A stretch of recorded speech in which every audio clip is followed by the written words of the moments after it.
Coach Herm Edwards with us on 104.5 The Team, your home for New York sports. Thanks to McLean Food Service, live at 5:15 every Monday. The best of Herm at 6:30. And Coach, Friday evening, Levack and myself were about to leave, and the Jets traded for Percy Harvin. Is this guy going to be able to succeed in New York? Well, according to how they use him, obviously, and I think he's a guy that is very explosive. Now he's been used as a slot guy. Doesn't play much outside the numbers. I don't know if that is due to the fact that he feels more comfortable inside. Fantastic return player. As you know, the Jets need more offensive help. They got a good tight end in Jace. Decker is obviously another receiver that can catch the football. So it's all about Geno Smith now in this offense, needing another guy. And obviously if he can fit in there, he can help them. Now, Coach, there's a lot of speculation being made because of his contract and because of the time in the year that they traded for him, being 1-6. Is this a last-ditch effort to evaluate Geno Smith, or is Percy Harvin a long-term Jet? Well, I think it could be both. I think it could be the fact that if Percy Harvin fits, he can be a long-term guy. If not, you can actually cut him at the end of this year or even cut him before the year ends if he becomes a problem. I think for Geno, now he's got another guy that can play in space for him. And he's a guy that you can get the ball to very quickly on those bubble screens and get him in the backfield some as a runner. I don't know how much they'll use him outside the numbers. You have to wait and see. But I think it works both ways when you think about looking at the guy's future, whether it be Geno Smith or Percy Harvin. Coach, how concerned are you about the off-the-field stories, the fights with the players, and, just being in the locker room with disturbance? How concerned are you about that and putting him in this Jets environment? I don't have to be concerned. I don't coach that. That's not my concern. I think they've done their due diligence. They feel like he can fit in their locker room, and Rex is the player's coach. I'm pretty sure Rex feels comfortable with him, and so that's the key, and how the guy fits and what you ask him to do. And Rex has a good rapport with the player, so I think it should work out for Percy. This is his third team now. He's a young man, 26 years old. If he has any kind of issues as far as guys in the locker room, he's going to have to figure that out if he wants to play in this league. Herm Edwards brought to you by McLean Food Service with Armen and Levack on 104.5 The Team. Coach, Jets are just terrible inside the red zone, the worst percentage in the NFL. What's that say to you when a team just can't score inside the 20? Well, it's tough. It's not a lot of room down there, and obviously you have to be very, very accurate on what you're going to do down there as far as throwing the football. They've had some occasions down there where they haven't come up with scores, and that has hurt them in some games. And that's something they got to work on, their efficiency in the red zone as well as third down. This is not a very explosive offense. It's built on the running game and strong defense. And when they get down there, points are very important for these guys because they play in a lot of tight games, and that's just something you got to work on. You got to keep going down there during practice and find some things that work. Coach Herm Edwards on 104.5 The Team with Armen and Levack. Coach, Giants lose yesterday in Dallas. What do you take from the uncharacteristic Tom Coughlin team mistakes? They had 3 drives in a row that were killed by, one was a too many men on the field penalty, then a holding penalty, then a turnover. Normally, Tom Coughlin teams are a little more disciplined. What do you take out of this year's Giants team with those mistakes? That the Dallas Cowboys are a better football team. That's what I take out of it, to be quite honest. Going into a game like that, there's a couple of things you have to be able to do if you're going to win this game. And one of them is get them off the field on third down. These guys are 64% on third down. Think about the Cowboys. And you got to find a way to stop the runner. Yesterday, again, 156 yards. And the time of possession is the critical part when you think about the Cowboys. They kept the ball again for almost 34 minutes. They're doing a fabulous job of that. And with that being said, you don't expose their defense. And I thought when the Giants had the ball offensively, they could move it on the defense of the Cowboys. But the problem is the time of possession really got them. And when you turn the ball over a couple times, that doesn't help. 2 turnovers in a close game like that always comes back to get you. Coach, when you were out there on the field as a defender, a corner, how much does that just kill you when you just can't get a team off the field on third down? Well, it's a concentrated effort. It starts with the rush and then your ability to cover so they can get there as well. And the problem with these guys is that they haven't been able to get to the quarterback. and there lies the problem. You look at yesterday's game. Didn't get to the quarterback a whole lot. They had 2 sacks, but Tony Romo was able to run around and make some plays, extend some plays. And the next problem they have, obviously, is the fact they got to commit the 8th guy to the box, and that leaves you one-on-one with Dez Bryant, and he's a tough match along with those 2 tight ends they have. So they took advantage of that and made some big plays in the passing game. Coach Herm Edwards, brought to you by McLean Food Service, 104.5 The Team. Coach, the Giants are now in their bye week. How do you maximize that bye week to be ready for Indianapolis in 2 weeks on Monday night? Well, I think you got to assess your team. You got to assess the strengths and obviously the weaknesses.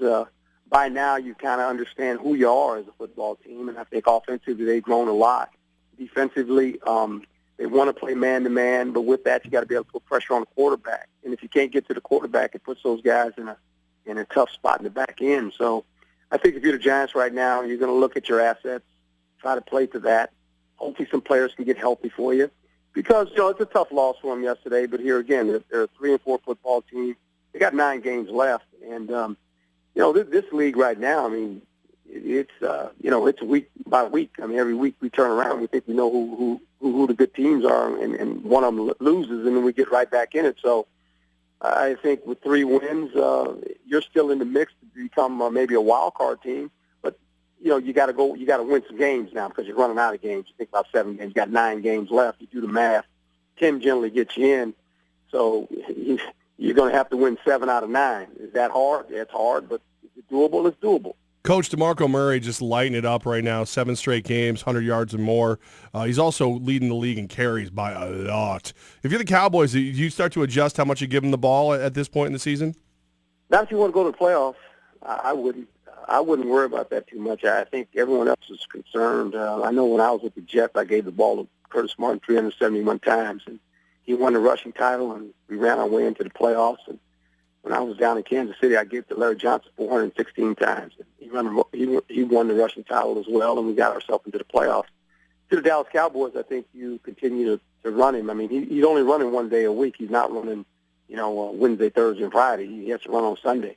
You got to find a way to rest him during the week, and then obviously when you get games in command and you can take him out for a time period, you take him out. I mean, but you got to run the ball. This is how these guys are 6-1. It's how they operate. It really is who they are. It defines the team that they are, and that's why they're 6-1. And now, obviously, Coach, if they lose to DeMarco Murray, they lose everything you just talked about. But as a coach, you don't sit back and say, well, he's been injured this many times in the past, and he's been injury-prone, that you don't worry about that at this point. I wouldn't worry about it. You start worrying about guys getting injured, then you're worrying about the wrong things. Okay. You worry about getting the game plan in there. You can't worry about the things you can't control. There's something you can't control. You can't control injuries. I mean, players get injured, and he's been injured a lot. I hope for his sake that he does not get injured. I like watching runners, especially in today's world when it's a passing game. I just think it brings toughness. It brings a different element to football. I think when the leagues change, most teams that become playoff teams and win Super Bowls have a running attack. And if you look at the ones in the last couple of years, they've been able to do that. And so I hope the guy can stay healthy because he's on a record pace, which you love to see.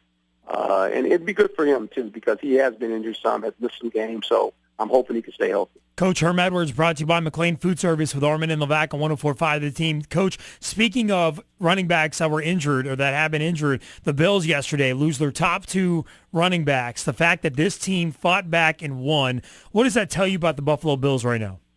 Well, I think that they understand that they've got an opportunity here, especially winning again yesterday. That puts them in a pretty good spot. When you think about winning, they've won 4 games or 1 game behind the New England Patriots. And with 7 games, you just do the math. You got 9 games left. Hey, you win 6 out of those 9, you're going to win 10. You're probably going to get in the playoffs. So I think they understand where they're at. They control their own destiny, the Buffalo Bills, right now. They really do because of where they're at after 7 games.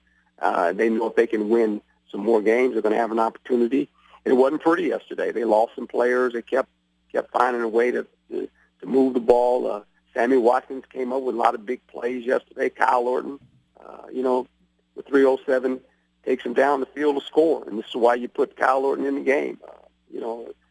4 turnovers. They had 6 sacks. So they found a way still to win with all that. And generally, you don't win games like that when you turn the ball over that many times, 4 times. You sack the quarterback 6 times. You lose 2 running backs. You're 33% on third down. Time of possession is not in your favor. You're only 33% in the red zone, and you found a way to win. That says a lot about what type of team you are. You know, one of the stories that came out yesterday, Kyle Long for the Chicago Bears rips the fans for booing. What is that? I mean, when I think about you, my first thought when I heard him, I was like, I got to know what Herm thinks about this. Look, I don't coach every team. I don't coach every player. Kyle Long is an emotional guy. He said something that emotionally came out, and it's never good to try to justify or comment on what fans do. They pay money to go to games. They can do whatever they like, and you can't really worry about that. But this was a team yesterday that obviously let one get away again. They're having a problem playing at home right now. They've lost 3 in a row at home. They got to figure out a way to win one at home, and when you don't win, the fans are going to be upset because they have an emotional investment to your football team. A lot of these tickets have been handed down, especially teams back on the East Coast, traditional teams like Chicago, Philadelphia, New York. Those type of teams have a tradition. There's a lot of tickets that have been handed down through the parents, through the grandparents, and they are emotionally invested. And when they boo you, they got a right to boo you. That means you're probably not playing very well. And that's what's going to happen. So you got to be able to take it and don't worry about it. Coach Herm Edwards with Armen Levack on 104.5 The Team. Coach Peyton Manning broke Brett Favre's touchdown record last night. He had the neck injury 2 years ago. No one even knew if he'd play again. Now we don't know when he's going to stop playing. When I say Peyton Manning, what's the one word in regards to Peyton Manning that pops into your mind that describes this guy to you? He's a professional. He does it the right way. You want to emulate how to play quarterback, watch Peyton Manning. He has the ability to make the players around him better. I think he has humility. Will go down as one of the best quarterbacks to ever play the position. And he's fantastic. He's fantastic to watch. I mean, records are there to be broken. He's set a milestone right now. He accomplished a lot of things in his career, and he's done it the right way. He's done it with a lot of class and a lot of humility. Coach Earl Thomas says the refs need to stay out of it and let them dominate. Refs aren't the biggest Seahawks problem, are they? No, they're not the same defense that they were last year. They're struggling in a lot of areas right now, and it has to do with probably some players. They lost Herman, they lost Clemens, defensive end, Brown or another corner. And you look at what they did last year, they were about 35% on third down. They're 47 this year. They had 44 sacks, only 7 sacks thus far. They took the ball away 28 times with interceptions, only 2. They had 11 fumbles last year, only 3 this year. And points allowed, they were like about 14. Right now they're about 23. So they struggled a little bit on defense. And this is why they're 3-3 right now.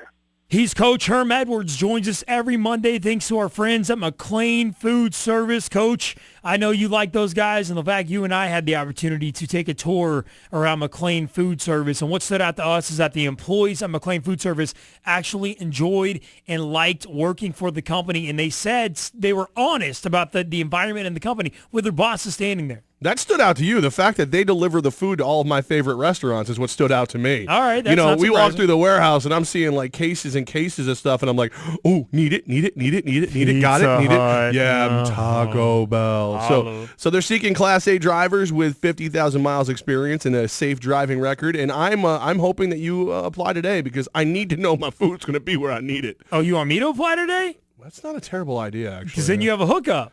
Well, and I can just talk to myself from 3 to 7. They are looking for very reliable individuals. How you doing, McLean Food Service? McLeanCo.com. If you need a great job, that's where you go. And Coach Edwards, hey, you got a great gig, Coach Edwards. You hang out with us every Monday, 5:15. Of course, we replay at 6:30. Coach, thank you so much for your time. We appreciate it. Okay, thank you now.